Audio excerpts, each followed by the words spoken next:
So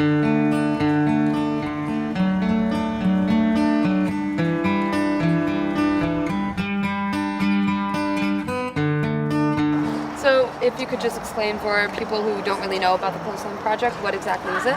So the Clothesline Project is it's a combination of two different things. So as you can obviously see, we have the t-shirts here that are made.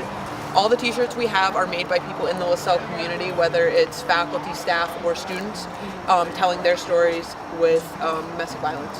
So these are real things that happen to real people here at LaSalle.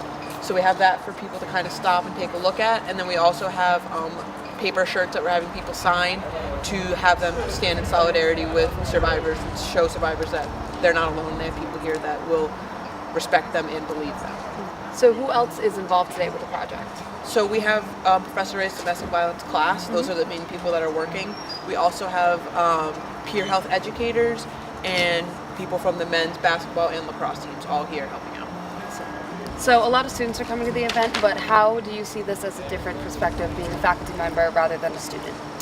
I mean, for me, I think we do everything here around domestic and sexual violence in a student-centered way. So it's not me setting up a project and having the students walk through it. It's the students are motivated to create the project, to plan the project, to staff the project. And we do that because survivors of sexual and domestic violence talk to their peers more than they talk to adults like me. So it's critical that we have the students leading the way. So for me, I'm really proud of the students here at LaSalle.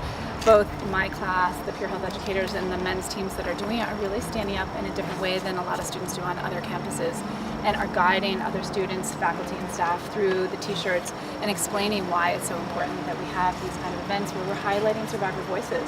What is the impact, do you think, of having the LaSalle College athletes participate in this event?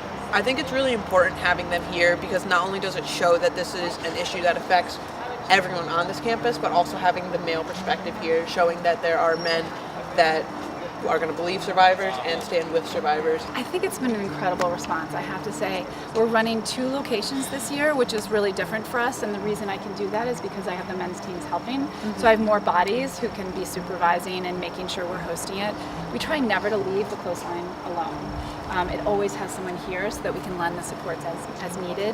I've had survivors come to me already this year though and say like how gratifying it is to see men standing out along with women around this issue. People often perceive it as just a women's issue, but truthfully it impacts everybody. We see men as survivors friends of loved ones. We see them in lots of different capacities, and so it's important to recognize that if we don't have everyone at the table, we're never going to solve any problems.